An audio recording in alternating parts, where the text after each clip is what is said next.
So, my friend, I want to ask you, have you been listening to some of my podcasts for a while and identified for yourself all the areas that you feel your business could be better in?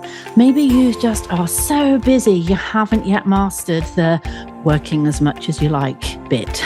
Or maybe you're just not bringing in the money, like you're struggling with the income, or it's just not enough.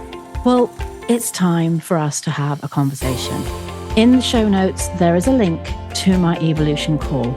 If you're a dance boss and you are ready to take action, let's have a chat and let's see where I can take you.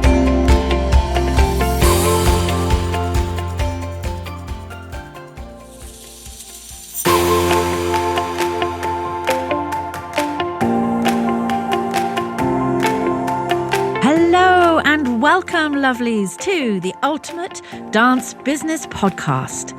My name is Deborah Laws, the dance business expert. My passion is to help you turn your passion into profit while guiding you to work less and earn more. I'm super excited to share interviews with you that I know will inspire and motivate you in your schools, as well as my solo shows where I shall be sharing some great tips and strategies. So if you love the show, please do remember to review, subscribe, and share it with your fellow dance boss friends.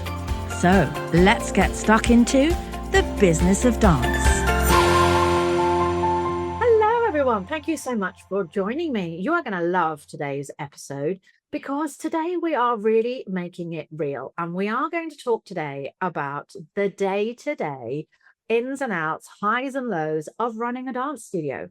And so I have the lovely Sarah that has joined me, who is just like you guys. She has the same highs, the same lows, the same challenges, the same successes. And, you know, Sarah, you've built a really beautiful school. Welcome to the podcast. Hello, thank you for having me today. You're really welcome. So, we just would love to know a little bit about you to start with. So whereabouts are you demographically? Tell me a bit about your school. Like, what have you built successfully? Right, so we're based in North Devon, so we're in Barnstaple, so we're just near the seaside, which is lovely. Nice. It rains a lot here, but no, it's beautiful down here. So I run the Unlimited Dance Company, and originally we had lots of little schools in different church halls. So all within the sort of area of North Devon. We had one in South Molton, we had one in Lanky, and then we had one here in Barnstaple, but they're all coming out of church halls. So yeah, that's kind of us. We're a family-run based dance school. So my two lovely daughters work with me now. They obviously trained with me. Ellie, my eldest daughter, started assisting me when she was about 15, most probably, just kind of being that little person that would help somebody and whatever. And then my youngest daughter, Charlie, she also danced with me. And then after she came back from Wilkes Academy, she then just decided that she actually wanted to start teaching properly. So she came to start teaching about when she was about 18. So yeah, we're very much a family-based run dance school. But I was very fortunate, most probably 12 years ago now, that we had our own little unit. It was just a really mad way that it came about. My son had just started boxing, and I dropped him off, and I was kind of tentatively looking for somewhere, thinking, shall I, shan't I, can I afford it? Which I'm sure is everybody's kind of, can I afford to do this? And he came out of boxing and he said, oh, Mum, we're moving. We're moving out of here. We're going somewhere else. So I was like, oh, okay. So I searched down the estate agent, went in, and the next day or the day after, we were looking around it. And then we signed a contract to have it. So it was quite quick. So we started off in a very small side, which literally had one studio upstairs. And myself and Ellie, because Ellie was a lot older then, we would rotate classes, just one teacher, come down, next class coming in. But yeah, it was like the opening to just our school growing, which was just amazing. And that's really interesting because a lot of people say to me, and thank you, by the way, for telling us all about your lovely school. But a lot of people say to me, I've got this opportunity to go into my own premises, and I just don't know whether it's the right thing, because I don't know whether that'll help me to really grow, or whether it's just going to become a huge financial burden and something I'm locked into, like it's a really scary move. So, I mean, let's start the podcast then with talking about that scenario, which a lot of people find themselves in that position. Mm. Even if they're not in the making a decision right now, it could be that they have been in that position before, or they're still looking for premises, or they're just working towards one day, maybe I'll have my own premises. So I think this is a question for everyone, a lovely topic of conversation. So, Sarah, you obviously decided to go for it. So how did you decide financially, let's go with the finances first, that it was a worthwhile move for you to do? Well, I am a little bit of a risk taker, believe it or not. My dad is one of those people as well. So I think I inherited that off him. And I was chatting to him, and I just said, and he just said, well, what can go wrong? You've got X amount of children, which I think we came here with about 70 kids, about that 65, 70 kids. He said, look, you've got them. Firstly, can you cover the rent by what they're paying you? Yes, I can do that. Can you cover Ellie's teaching? And I think by then I might have had another teacher, Justine, back then. Yes, I can do that. Right. So how much money have you got left once you've paid the bills? £5. And it was literally £5. And he went, so what's the problem then? You're not making a loss. Do it. And I've always remembered that. And I just thought, well, do you know what? I'm just going to do it, because if I don't, I'm going to regret it. I'm always going to be thinking, what if, what if?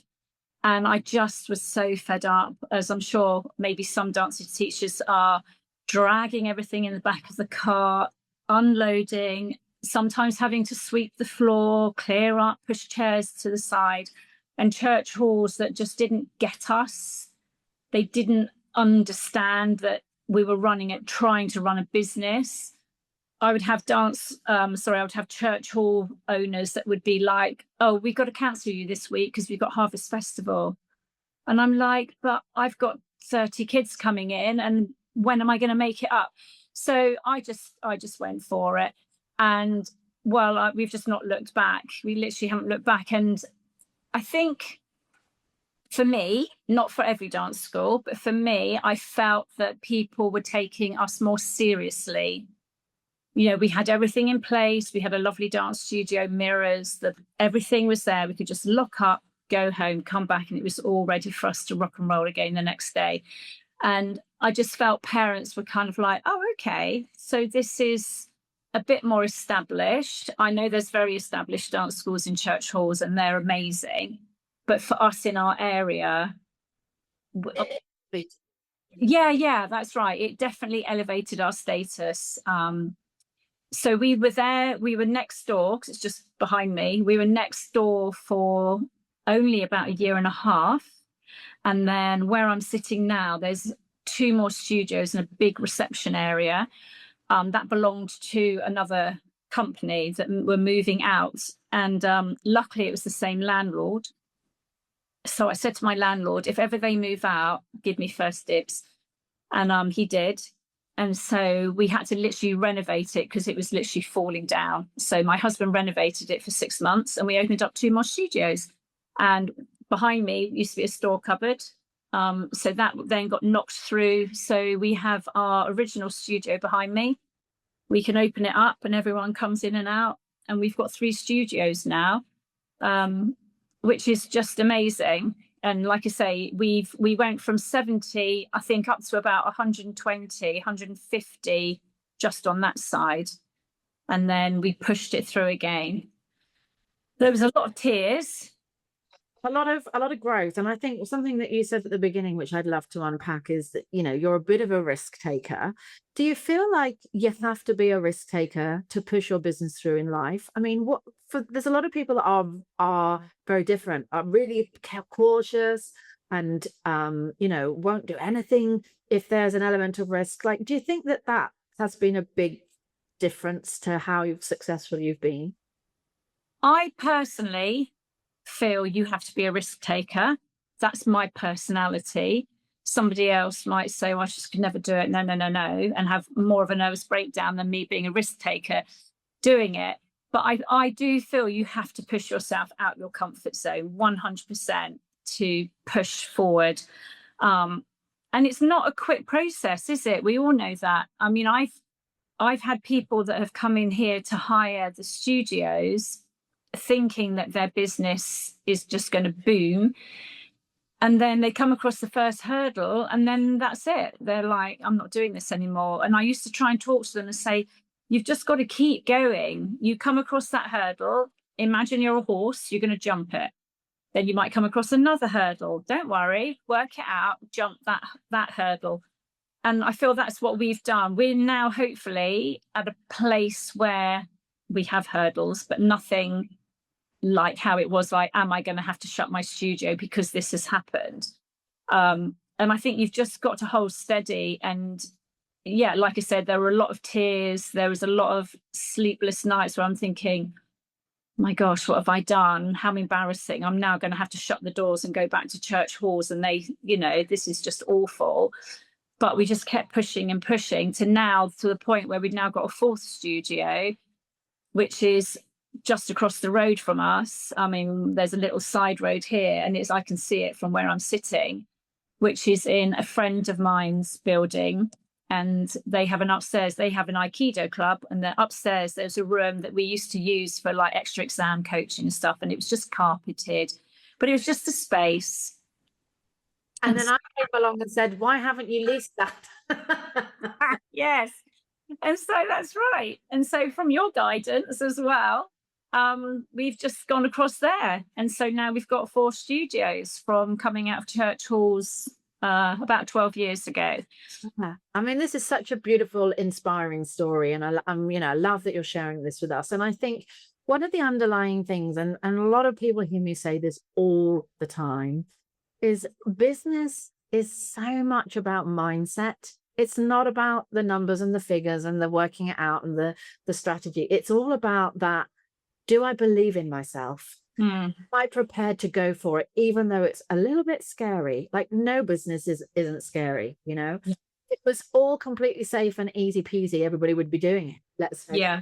Yeah.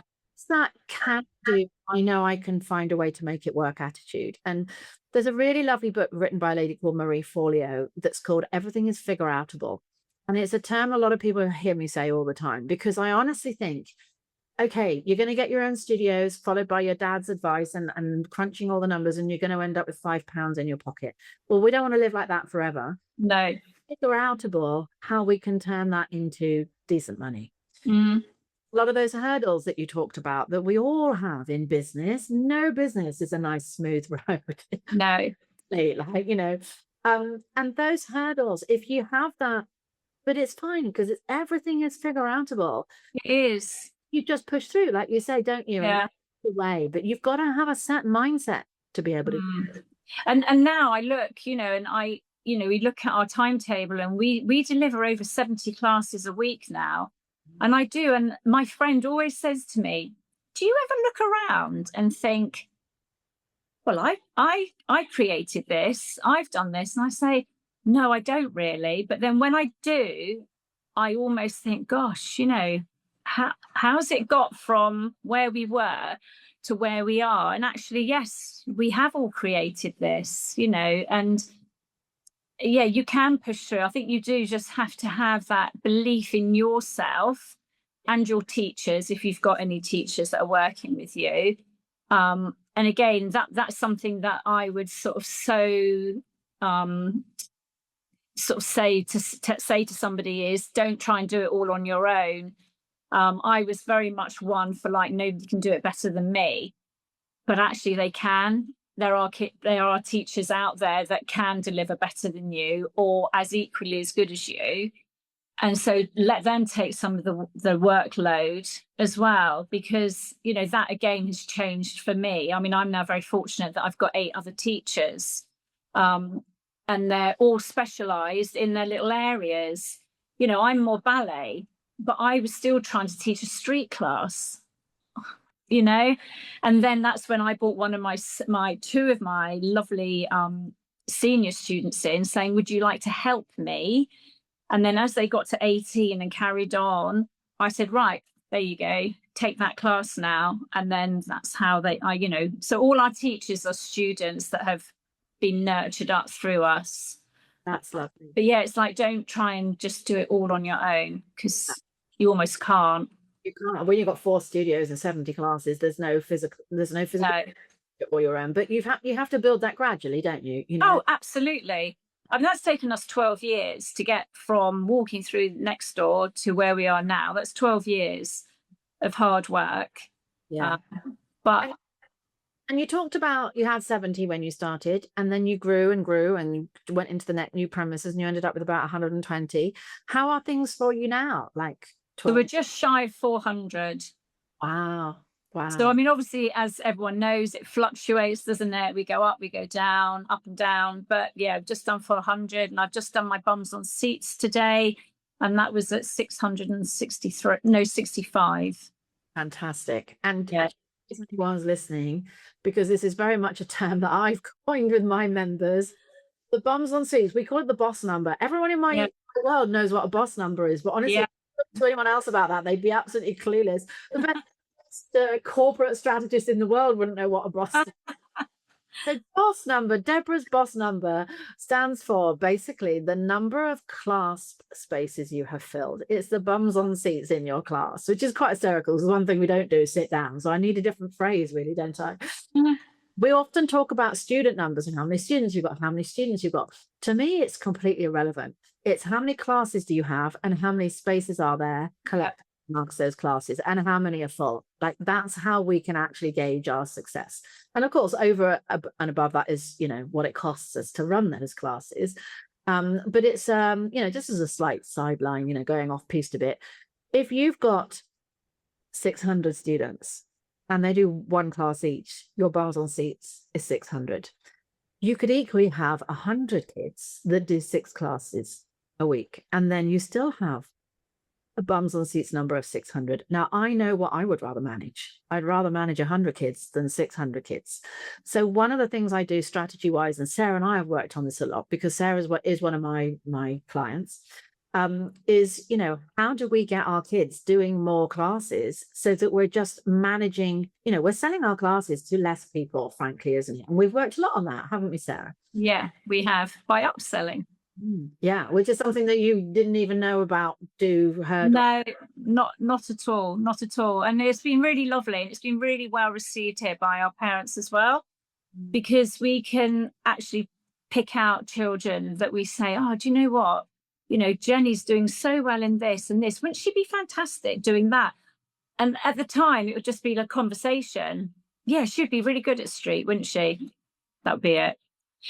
But with obviously the help of you, it's now, well, we approach that parent and say, we feel that Jenny would be wonderful at street. Would you like to take up that class?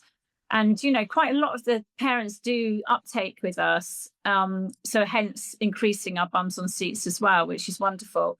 Yeah. But yeah, it's a good way of growing the school and also offering more classes. Quite a few of our parents don't realise, madly, that we might do other dance classes, because they just come in, say, on a Wednesday, which is quite our dedicated ballet day, and go. And until they see the show, they're like, oh, you do tap. Oh, you do lyrical. Well, she'd love to do that. So, of course, if we can upsell and offer it, then they're like, oh, okay, I didn't realize you did that. So, yeah, definitely. She's definitely would be in on doing that class. And I think that's another eye-opener for us is, not everybody realizes, even though they come to us, they don't realize the extent and what they do. I mean, we've got from babies right up to competing teams, and it's not until they see the show and they see our competing teams that they're like, oh, okay, so this is our progression that we can get our kids to.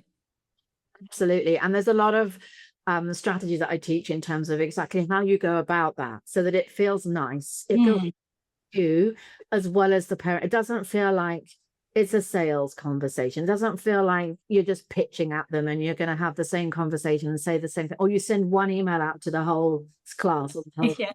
Like, it's a very specific way that I teach you to do this. And And what it also does is it helps with retention, because I know that you and your daughter that do these this kind of upselling have really nailed this. Like, you guys are really smashing it out the park, and it doesn't feel like you're just trying to sell yourself, does it? So, I mean, No.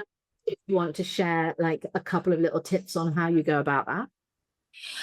So we do sit down and we'll go through the children in the school, and we'll have like a little who we feel would be very suitable for certain classes.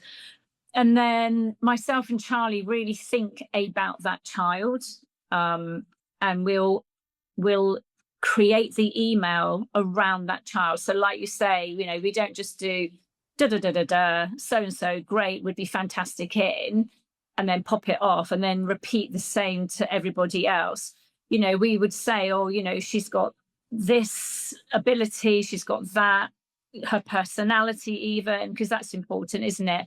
You know, if you get quite a shy, retiring child, are they seriously going to be wanting to do a full out musical theatre class? Possibly not. They're most probably going to be more lyrical and ballet.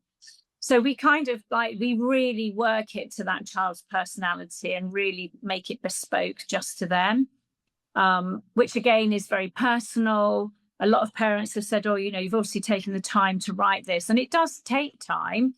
It takes a long time, but then the results come back in and it's worth taking that time. And it makes, hopefully, the parents and the children here feel like they're recognised as well. And I think especially in a big school, it's very easy to lose track of who's who. But by doing this, you know, every child is recognised, and I think that helps a lot. Yeah, and the thing is, it doesn't even matter if the answer is no, because you've still built and can work on that relationship. And we've had many a no, you know, and for financial reasons, or it might just be, well, she's got swimming at that time. Is there anything else? Well, actually, no, sorry, there isn't. But we put her on file. When she's finished her swimming, then we'll join that. Yeah. And I think it is just the being in touch and connecting with the parents. And because I know another thing that you put in those emails is some feedback on how they're doing, what progression they've made. Yeah. And so if nothing else, they get this lovely warm email that, you know, shows you've noticed them, you're thinking about them, and let the parent know what progress they've been making.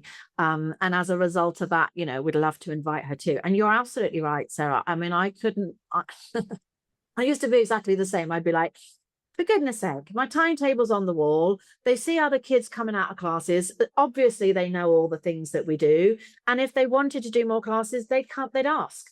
Yeah. You know, that was the attitude old Deborah used to have. And it wasn't until I was taught, actually, sometimes in a nurturing, caring way, you need to lead the horse to water. I am just going to pause here for a second, because I just want to check that you know all about my new software, Dance Business Solutions. And if you don't, then I would love to show it to you. You can book a demo where I will show you around the magic that I have created in Dance Business Solutions, and you can see just what it will do for your business. So from websites to selling events to managing your customers, managing your inquiries, creating surveys, planning your social media, like, it does a gazillion things. And they're all very exciting because I have pre-built most of it for you already, using my wisdom and expertise as a dance business coach. So go to dancebusinesssolutions.com as soon as you've finished listening to my podcast and click on book a demo. And I cannot wait for one of my team to show you around. You know, the reason I know that you're so successful at this is because you do it in such a lovely way. And people trust you, and they think, my gosh, you know, if it's going to help with this, and she's doing so well with that, but you think this would really help. And I actually didn't know about these other classes, and now we do. Of course we want to do more classes. Why wouldn't we? Yes, please. You know, I know that your upselling kind of stats figures, you know, are really successful. You know, I mean, I think we had something like 40 upsells in one term. How many emails did you send out to get those 40 upsells, would you say? I think we most probably sent out maybe about 50. Wow. So we've had really good response from it. We've even been doing upselling face to face as well, to see how It's like you teach us which strategy to almost use, and a few face-to-faces work well. So yeah, that's another good one, like in the studio when you see the parent and to actually talk to them. Yeah. But yeah, we were really good like that, and we've been very, very lucky that parents have taken us up, and so increasing our bums on seats numbers as well. And it's so much easier to encourage a child to come in and do a class that's already in your studio, already loves you and knows you and likes you and trusts you and all those things, than it is to try and do marketing to get people in from outside of the studio. Oh, absolutely. Yeah. Absolutely. So yeah, it has been really fantastic to do that. Yeah. I hope there's some little tips and hints there for people. I hope other people go and do some of the same. I mean, gosh, the school's gone from kind of like 70 to 400. You've got your own premises, 4 studios, 8 teachers. And I know you've also just recently acquired another branch in another town. So we're now looking at growing that branch. Yep. Mm-hmm. That's exciting. So, you've had your studio a while. You've been teaching a while. You've been in business for some time. What to you kind of feels exciting now? Because you've done a lot of the stuff. You've been there and worn the t-shirt for a lot of people. And so, what keeps you alive and driven, Sarah? What keeps that motivation going? Well, for me, it is just watching the school grow and thinking, right, we can get bigger. And that's not out of greed. That is just out of building a lovely community and family dance environment where we are. And it's just exciting to be able to add extra things in, for me to be able to now step back a little bit, which we're working on, step back a bit now to not teach so much. But that doesn't mean I've lost interest in the teaching, but just to allow me really to sort of drive the ship forward and be able to create new things that I wouldn't have had time to do in the past. And that's down to the fact that I've now got Charlie, my youngest, as my office manager. Hopefully we're going to have more people coming into the office. So that just then allows me to sit quietly and work on different little plans and things, to do. We want to progress our teacher training side of things. So that's kind of another whole big unit that would need a lot of attention. So that's kind of what my motivation is, and just to build this legacy, really. Hopefully at the end of the day, my girls will take the school on. And it's almost like, I know it sounds daft, but it's almost like I want to do the hard work for them, so that when they do take it on, they've got everything they need. They've got everything in place. I know they'll add extra stuff in and maybe take some stuff out. I don't know. But just to almost be able to hand over a really strong dance community. So that kind of is what my driving. That's fabulous. And you're working really hard on really strengthening the kind of the infrastructure, the foundations of your school. Because like so many people I talk to, nobody lacks the passion and the drive and the wanting to create a successful school and teach all those things, but actually knowing how to create it in a way that it can scale and be strong. Yeah. There's a lot of businessy stuff that we have to do. Often, we manage to get through. Some people have their schools 40 years before they come to me and say, Deborah, how do I build the business side of things? It's been built on pure passion and and hard work up until now. So I really love the fact that, it doesn't really matter how long you've been in business, what's gone before. The fact that now you're thinking, right, let's get the business infrastructure really solid. Yeah. When I move, out a little bit and the girls step up a bit more, they haven't got to struggle trying to make it up as they go along, because the template's there. Like, it's all the work's been done for them. And that is beautiful, Sarah. I think this is one thing, isn't it, that a lot of us dance teachers have. We come out as qualified dance teachers, but we don't get taught the business side of things. And I was very much like one of those people that you've just said. I've been teaching since I'm 21. I'm just shy of 60, and I've only been in Illuminate with you for a year. So it took me all that time to go, actually, Deborah, can you help here? to put things in place and almost learn the business side of things, whereas before you've in a way been winging it because you're just kind of doing what you think will work, because we haven't been trained in business. We and I think also people think because we dance, we do it because we're just passionate about dancing. Yes, we are. And it is definitely an industry that people don't understand how passionate you get about it. But also at the end of the day, we have families and we have to put food on the table and pay a mortgage and pay bills. So it is a business as well. And I think that's a real sad thing. When we train, we just don't get any of that. It would be lovely for courses to have a business side of things as well. Yeah. So, even if it's really basic, but you get something. So, I agree. A lot of people do just do it sort of with thinking, well, I think this is going to work. And then it doesn't work. And you think, well, I don't know how now to make that work. Oh, forget about that. Right. We'll move on to something else. And that's what I found I was doing. It's like, well, that didn't work. Oh, I know I won't bother with that anymore. And I was a lot of flitting around. But now it's kind of very much set in stone and we know where we're going with it all. Yeah, no, it's great. And it's been such a pleasure, just being a part of that for the last year or so, and very exciting, all the plans going forwards for you as well. You mentioned earlier about the hurdles and we talked about challenges and everything's figure outable. What would you say are some of the biggest challenges that you faced over the last 15 years or so? Gosh, where do I begin? The biggest hurdles, crikey. Juggling life. Yeah. A lot of us are mummies. And I was very much a single mum when the school was young. So I have 4 children and they were all young, obviously, back then. So I think my youngest son, when we started, was only about 3. So juggling life was a massive hurdle. And having no family around us either, because we'd moved away from London to come down here. So that was one. And I can totally understand that with other dance teachers, that they're juggling home life, work life, and teaching, and then the stresses and strains of everything else that goes on, and juggling the kids with their activities and things. So that was a huge hurdle. I think. So do you have any tips for anyone? Because you've obviously got through that. I'm sure you don't mind me sharing that your youngest is about to flee the nest. You're about to have the empty nest syndrome. I shouldn't say that earlier on.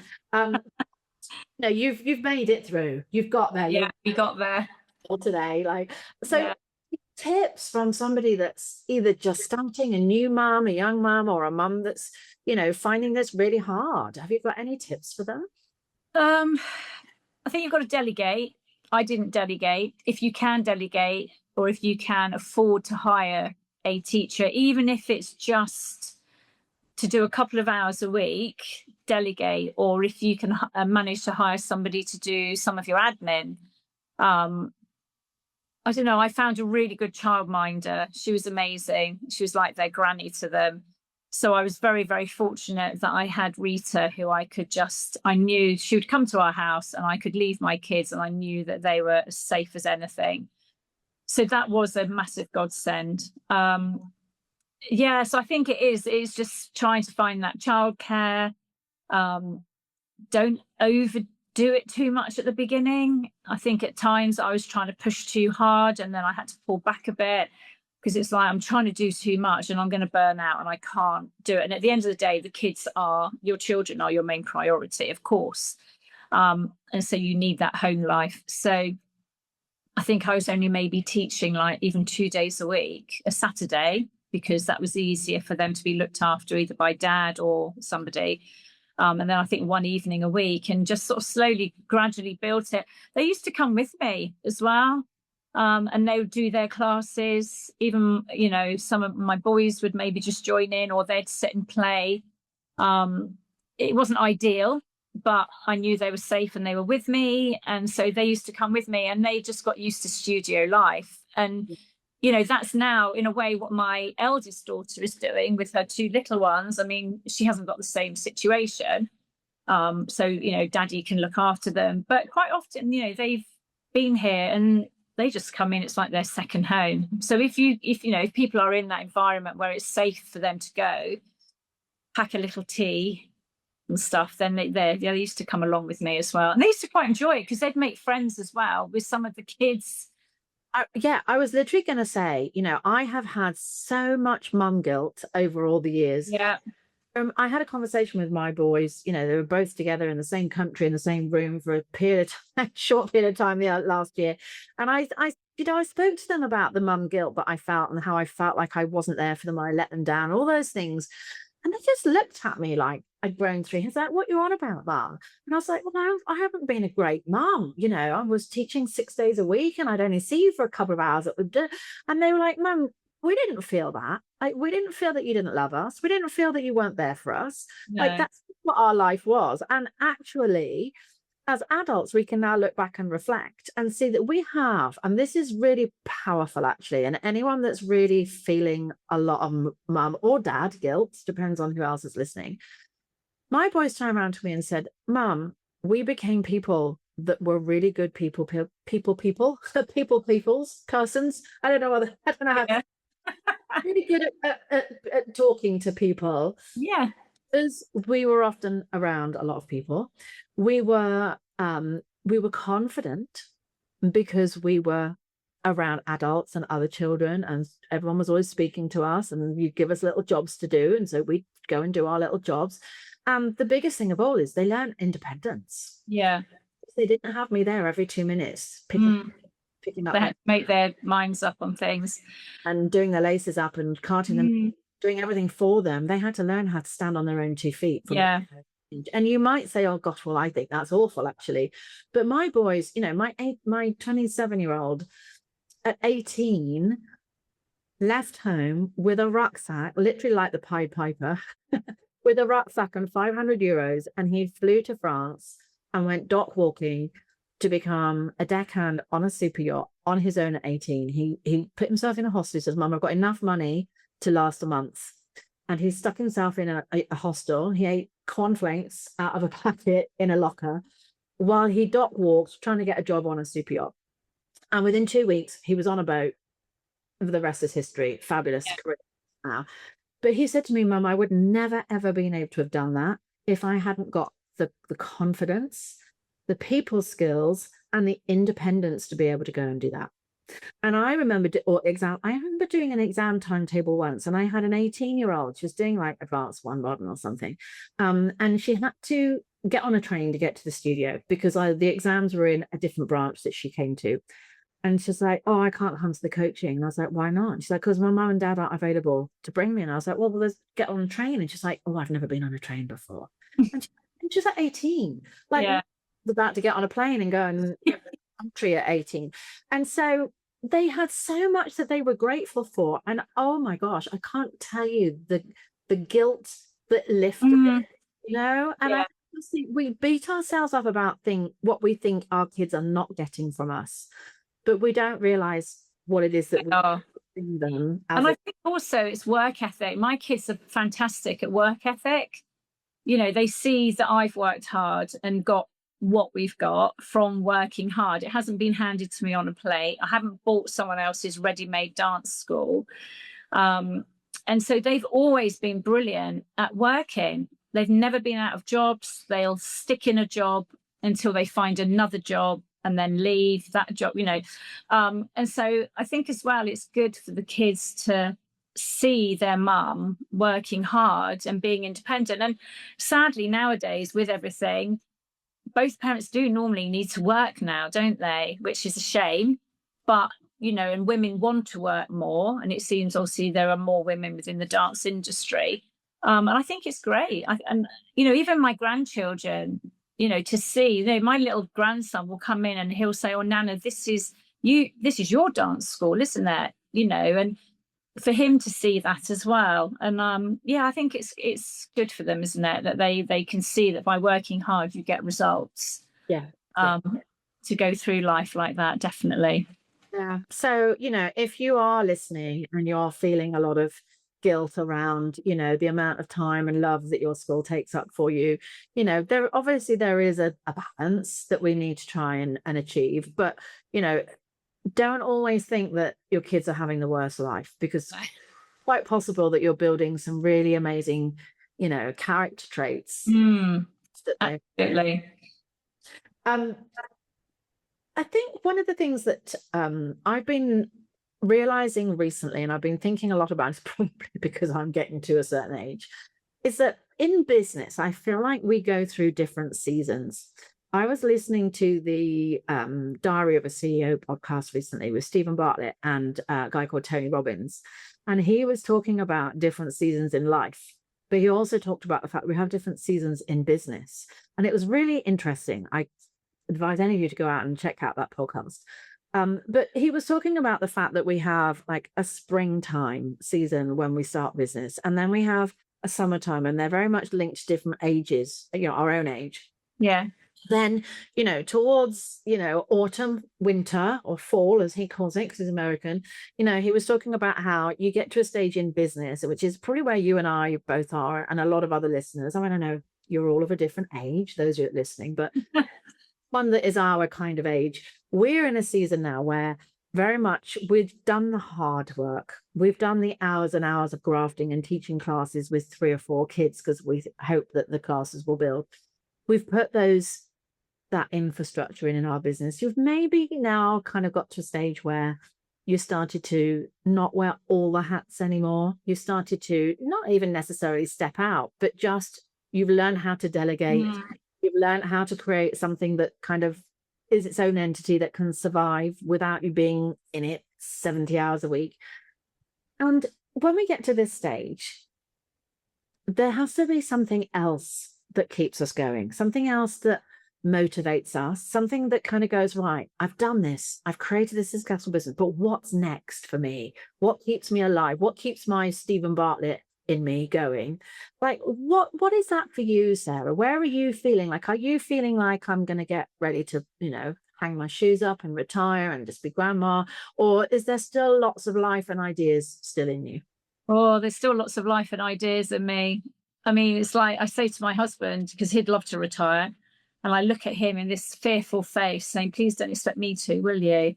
I think for me, it's being able to have that quality time with my husband where we can go, actually, do you know what? We're going to go away for a month. We're going to go wherever, if we're fortunate enough to do that. We love camping, so we've got a lovely tent box. So in the summer, do you know what? We're going to drive to France. We're going to drive through, and we're going to take a month, and we're going to go. And I'm able to do that because I know that my studio is being run by people who know how to run it, and it's in good hands.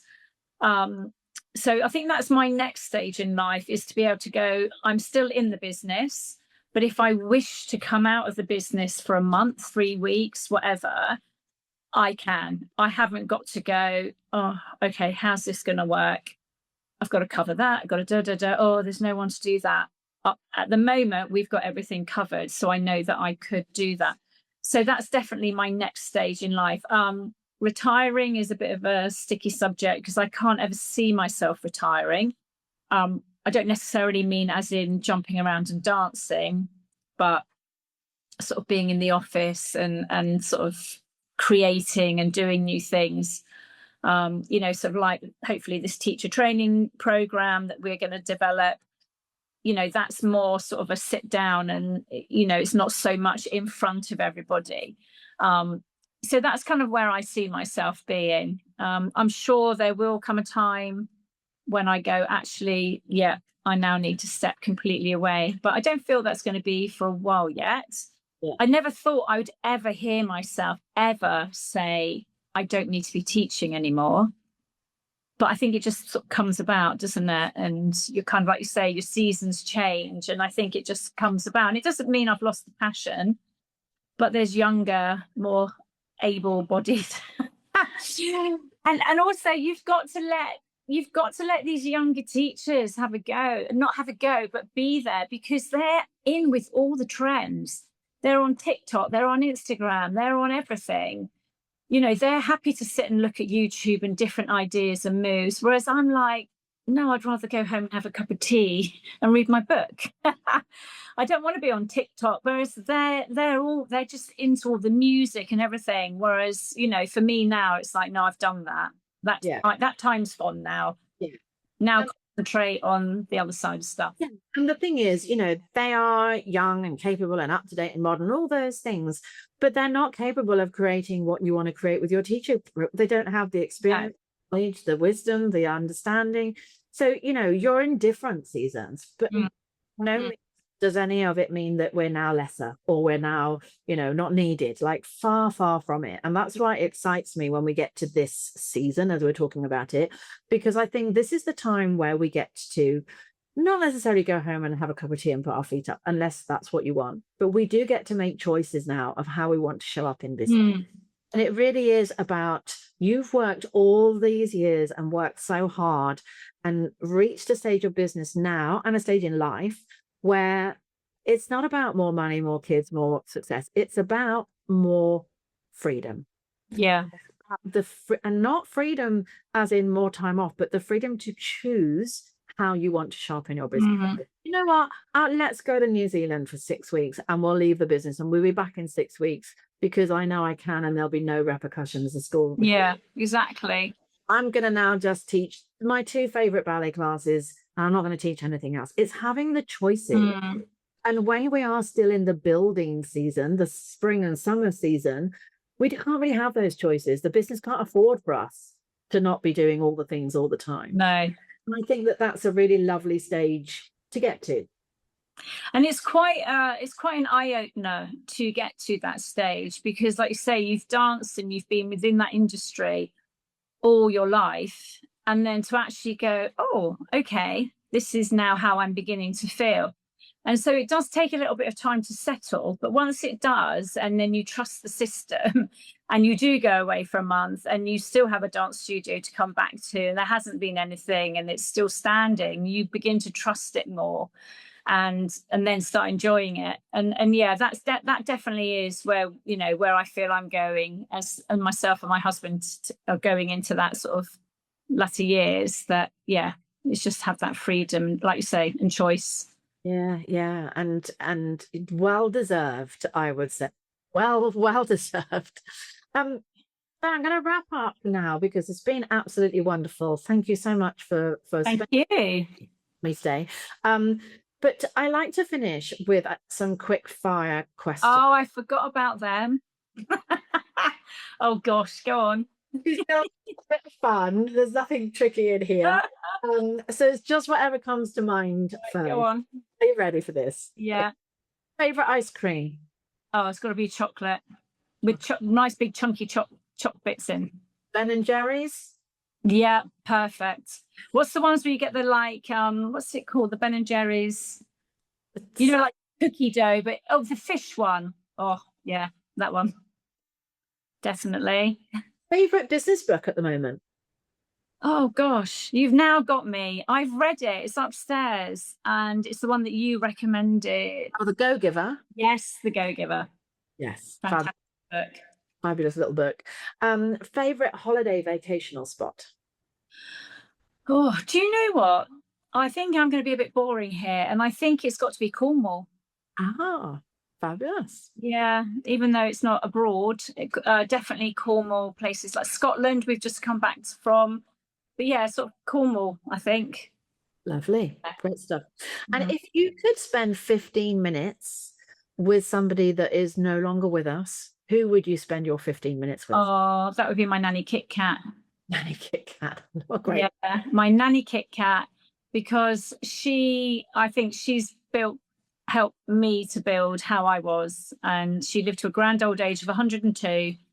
And she was the most caring, beautiful, wonderful woman who would go out of her way to help everybody. And I think she really, she taught me a lot. So I'd love to have another conversation with her.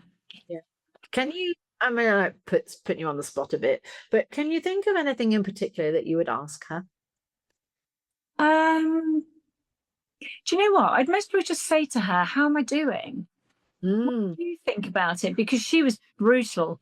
She would tell you if she didn't agree with something you were doing. She wouldn't worry about upsetting you. She would tell you. So I think it would just be like, how am I doing? Wow, love. Yeah. How do you think you are doing, Sarah? I think we're doing all right, actually. I'm quite proud of us. Not quite, very proud of my girls. Very proud of how we all work together as a team. And, they're like my daughters to me. So, it is just like a big family. Our teaching team are like sisters to each other, and they're like my daughters. And then, it expands out. And I think that's really important. I'm kind of going back again, aren't we? But just very quickly, I think if your teaching team are tight and work well together and all understand each other, then that pushes out into the children as well, doesn't it? Which then pushes out into the parents. Whereas if you've got unrest within your team, then it's all very wobbly, isn't it?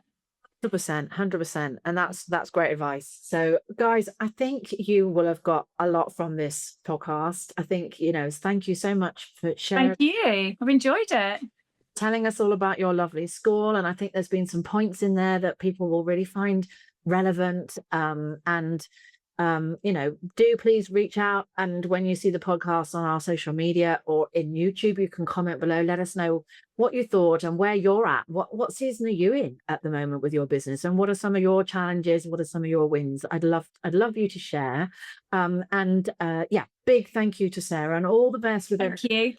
I know you're still creating, definitely not done. I know that. No. So yeah, maybe I'll catch up in 5 years and see where you're at. See where I'm at then. Thank you so much. Thank you. Take care.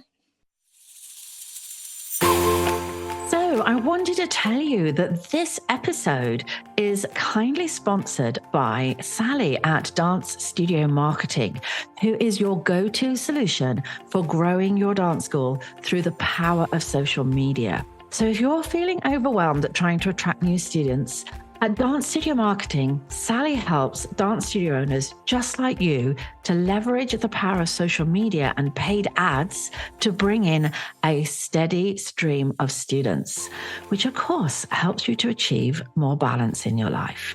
So if you're ready to grow with less stress, visit sallyprendergast.com, or you can connect with Sally at Dance Studio Marketing on your favorite social media platform today. My clients are getting fabulous results using Sally. So let's get those ads going and let's get your school growing.